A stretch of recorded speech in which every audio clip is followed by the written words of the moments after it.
श्री शिवाय नमोस्तुभ्यं। आप सभी लोग जानते हैं कि चैत्र नवरात्रे चल रहे हैं और इन चैत्र नवरात्रों में किया जाने वाला एक 11 कोमल आम की डंडी वाला उपाय जो कि प्रदीप जी ने अपनी कथा में बताया है, चैत्र नवरात्रों में की गई जाने वाली कथा में, जिस उपाय को सारे लोग समझना चाहते हैं, पर उस उपाय को लेकर के लोगों में बहुत से मन में कन्फ्यूज़न है कि वो 11 कोमल आम की डंडी वाला उपाय है या 11 कोमल आम के पत्ते वाला उपाय।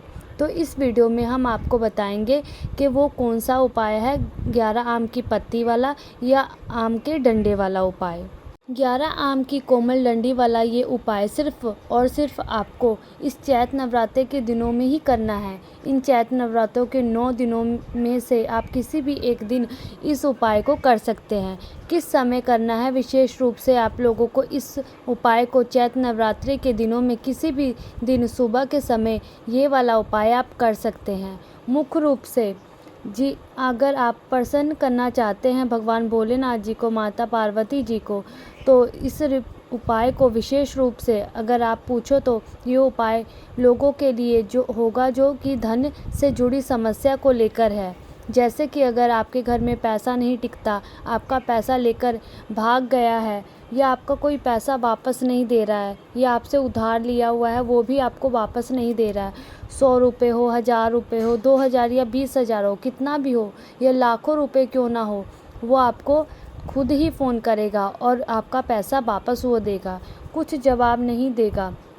तो भाई आप लोगों को ये वाला उपाय ज़रूर करना चाहिए। आपको इस उपाय को करने का फल ज़रूर मिलेगा। अब उपाय को आपको अपनी मनोकामना पूर्ति के लिए भी कर सकते हैं, विशेष रूप से धन प्राप्ति के लिए कि आपके जो पैसा दिया है वो आपको पैसा वापस आ जाए। तो आप ये वाला उपाय चैत्र नवरात्रे के 9 दिनों में से किसी एक भी दिन सुबह के समय कर लेना, आपको इस उपाय का फल ज़रूर मिलेगा। तो क्या करना है आपको, देखो उपाय का नाम क्या है, 11 आम की डंडी है।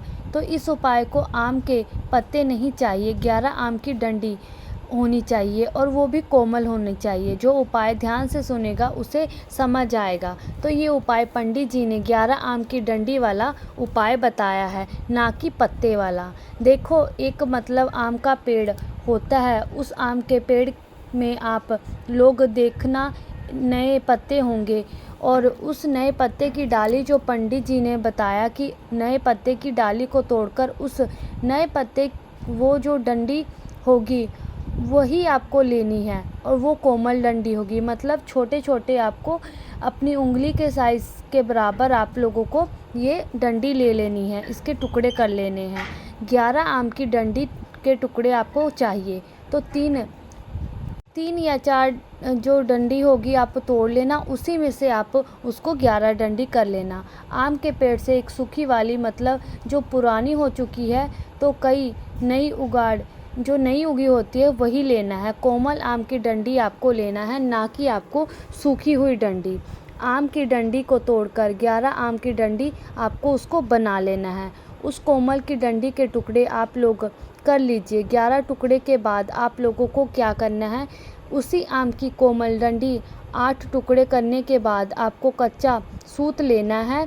कच्चा सूत मतलब कच्चा धागा लेना है और तो 11 आम की डंडी को लेकर के आप उनको एक साथ इकट्ठा कर लेना और इकट्ठा करने के बाद आपको क्या करना है, कच्चा सूत, उस कच्चे सूत को आपको इस डंडियों में बांध देना है, बीचों बीच से बांधना। और बांधना कितनी बार है, उस 11 आम के डंडी को आपको कच्चे सूत से 11 बार लपेटना है, 11 ही बार आपको आम की डंडी के ऊपर लपेटना है।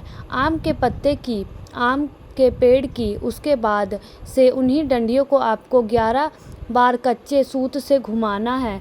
एक बार घुमाना है, एक बार हो गया तो दूसरी बार घुमाना है, इसी तरह से आपको 11 बार घुमाना है। उन कोमल आम की डंडियों को बांधे जाना है। बांधने के बाद आप लोगों को क्या करना है कि आपने साथ में शहद रखना है, क्योंकि शहद ना हो तो आप घर से वो शहद जो शुद्ध वाला शहद है वो भगवान के पूजन में कार्य में जो इस्तेमाल किया जाता है उसका भी प्रयोग आप कर लीजिएगा। इन चैत्र नवरात्रों के दिनों में शुद्धता का विशेष रूप से आप ध्यान रखिएगा। सुबह सुबह आप भगवान शिव के आपके घर में आसपास जो भी शिव मंदिर हो आप लोग वहां पहुंच जाना और अपने साथ में एक अच्छा सा रुमाल भी लेकर जाइएगा, क्योंकि इस उपाय को हमें रुमाल की आवश्यकता पड़ेगी। ना हो तो आप साथ में एक रुमाल, ना मिले तो आप कोई कपड़ा भी ले सकते हैं और भगवान शिव के मंदिर में आप पहुंच जाइएगा। तो शिव के मंदिर में पहुंचने के बाद आप भगवान शिव जी के दर्शन कर लीजिएगा और जो भी पूजन सामग्री से आप लोग भगवान शिव जी की पूजा करते हैं, अर्चना करते हैं, वो आप कर लीजिएगा। जैसे ही जल चढ़ाते हो, बेलपत्र, फूल, अबीर, गुलाल वगैरह जो भी चढ़ाते हो आप चढ़ा दीजिएगा। शिव जी की पूजन अर्चना करने के बाद जैसे ही आपकी पूजन अर्चना ख़त्म हो जाएगी, पूरी हो जाएगी, आपने शिव जी के पास बैठ जाना है। और पास में बैठने के बाद आप लोगों को क्या करना है वो यहाँ पर आप लोग ध्यान से सुनिएगा। तो देखिए, पहले आप जो अपने साथ में ये आम की कोमल डंडी लेकर आए हैं, इनको आपने कच्चे सूत से बांधा लिया हुआ है 11 बार। अब 11 बार बांधने के बाद अगला जो काम आपको करना है, आप अपने साथ शहद लेकर के आए हुए हैं तो उसे एक पात्र में डाल लीजिए और शहद में किसी पात्र में डाल लेना है। डालने के बाद आपको डंडी के 2 साइड होंगी 11 आम की कोमल आपको बांधा हुआ है कोमल धागा, और 2 साइड वाली जो जगह होगी, जो डंडी होगी, आपको उसको क्या करना है, उस एक साइड पर मतलब शहद को लगा देना है और जिस पात्र में आपने लिया है उस पात्र के ऊपर एक साइड, कोई भी एक साइड जो आप लोग रख देना, जिससे कि ये पूरी साइड जो कि शहद में डूब जाएगी। उसके बाद क्या करना है, आपको भगवान शिव जी के शिवलिंग के ऊपर एक माता अशोक सुंदरी जी का जो स्थान होता है, जो कि जलाधारी के बिल्कुल बीचों बीच होता है, उस जलाधारी के बीचों बीच आप वाले स्थान पर आप लोगों को क्या करना है कि ये मतलब शहद वाला भाग जो है, डंडी जिस साइड है आपको शहद लगाना है। उस एक साइड पर अपने शहद लगाया हुआ है, उस शहद का भाग शिवलिंग की तरफ, और फिर उसी 11 डंडियों को जो आप लोगों को माता वाले स्थान पर समर्पित कर देना है। बस शहद वाला शिवलिंग की तरफ होना चाहिए और बाकी तरफ आपने शहद नहीं लगाया है वह जलाधारी की तरफ होना चाहिए। इस बात का आपको ध्यान रखना है। जैसे ही आप लोग 11 आपकी कोमल शिव डंडी जो होगी शिवलिंग की तरफ माता वाले स्थान पर चढ़ा देना है, तो उसके बाद में भगवान को आपको प्रार्थना करना है। आपको जिसको पैसा दिया है हुआ होगा और उसका नाम बोलना है कि वो आपका पैसा नहीं दे रहा है, आपका पैसा वापस कर दे।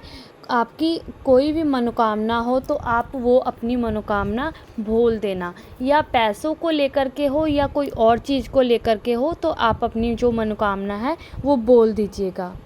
जैसे ही आप मनोकामना बोलेंगे उसके बाद दोस्तों, शहद आपने अभी अपनी डंडियों पर लगाया हुआ है, आपको इन 11 आम की डंडी की किस साइड पर शहद लगाया है, शिवलिंग पर माता अशोक सुंदरी वाले स्थान पर चढ़ाया हुआ है, तो उस भाग में से कुछ शहद आप भाग आपको उस रुमाल पर भले ही एक बिंदी क्यों ना लगाए, उस डंडियों से उस शहद को आप लोगों को लगा देना है। पर क्या करना है, अब आप 11 आम की डंडियों को शहद लगाकर माता अशोक सुंदरी वाले स्थान पर चढ़ा दो। उसके बाद ही में और भगवान से प्रार्थना कर लो। उसके बाद ही में आपका अपना रुमाल निकालना है और उस शहद का कुछ भाग आप लोगों को उस रुमाल पर लगा देना है।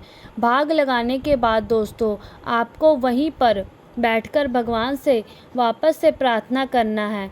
ये व्यक्ति हमारा पैसा नहीं लौटा रहा। जिस व्यक्ति का आप लोगों को विशेष रूप से नाम भी बोलना है, क्योंकि पंडित जी ने बोला था जिस व्यक्ति ने आपका पैसा लिया है और वो आपका पैसा नहीं वापस कर रहा, तो उस व्यक्ति का आपको नाम पूरे रूप से बोलना है।